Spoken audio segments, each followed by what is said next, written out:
السلام عليكم ورحمه الله تعالى وبركاته. مرحبا بكم في وصفه جديده معنا ان شاء الله. اليوم غادي نحضر معكم الروز بالعنق ديال الجداد والجنيحات. عندي هنا مخلطين، عندي الجنيحات وعندي العنق ديال الجداد. وصفه جد سهله وسريعه وكتحضر بسرعه وفيها الخضر، مجموعه من الخضر، يعني العول الصغارين الاطفال الصغارين كتعجبهم، وهي هذيك ندخلوا لهم الخضره بطريقه مختلفه. ان شاء الله تبعوا معايا المراحل.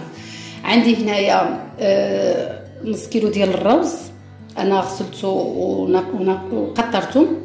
عندي واحد البصله هنايا مقطعه، عندي واحد جعده محكوكه، انا حكيت واحد جعده، حكيت واحد مطيشه، وعندي فلفله خضراء وفلفله حمراء اللي كاين اللي متوفر. كانت غير خضراء غير خضراء، كانت غير حمراء صافي كافيه. هادو غير غادي نضيفهم حتى الاخر. عندي قزبر معدنوس، وعندي هنايا شويش ديال الابزار، شويش ديال الخرقوم، شويش ديال السكينجبير، شويش ديال الملح، ونص كاس ديال الزيت نباتيه. ان شاء الله غادي نبداو، تبعوا معايا. غادي نعمل الزيت هو الاولاني، وغادي نضيف عليهم بصله تشطحات،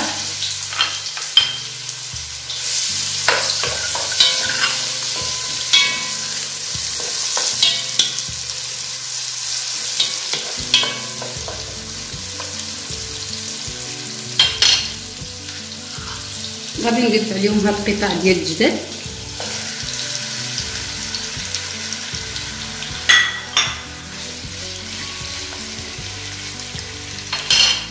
قزبر ومعدنوس. غنعمل عليهم هاد الرقامه كامله، سكينجبير، ابزار، خرقوم وملح.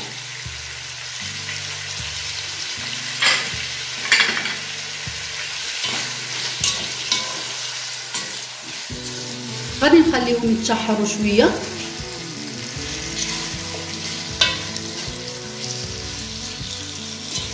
ديك الساعه نضيف عليهم الجعده غير شويه، الا شي 5 دقائق ونضيف عليهم الجعده حتى هاد العنيقه يشربوا هاد القناه شويش.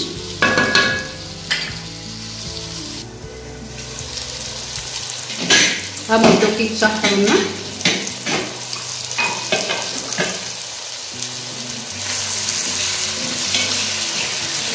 غنضيف عليهم هاد الجعده، عندي جعده محكوكه حكاكه رقيقه، وعندي حبه مطيشه هي عندي محكوكه. غادي نخليهم حتى يتقلبوا مزيان، عاد غادي نمرقوهم بالماء سخون.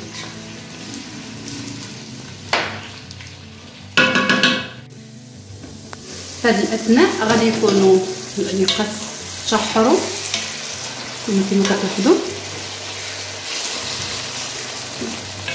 دابا غادي نمرقوهم، غنعملوا لهم الماء الكافي اللي غادي يطيب فيه حتى الروز. غادي نتركوهم واحد نص ساعه كيطيبوا. ساعه نضيف عليهم الروز، ونضيف عليهم هذيك الفلفله اللي قطعتها. ها هما العنيقات ديالنا طابوا، انا خليتهم واحد نص ساعه. دابا نضيف عليهم الروز،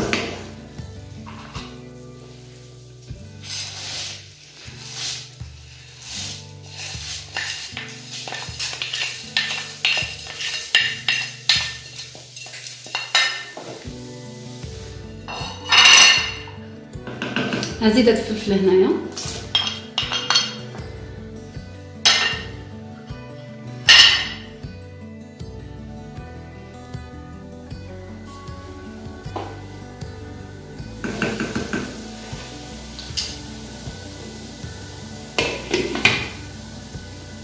وهذا هو الشكل النهائي ديال الروز بالخضره.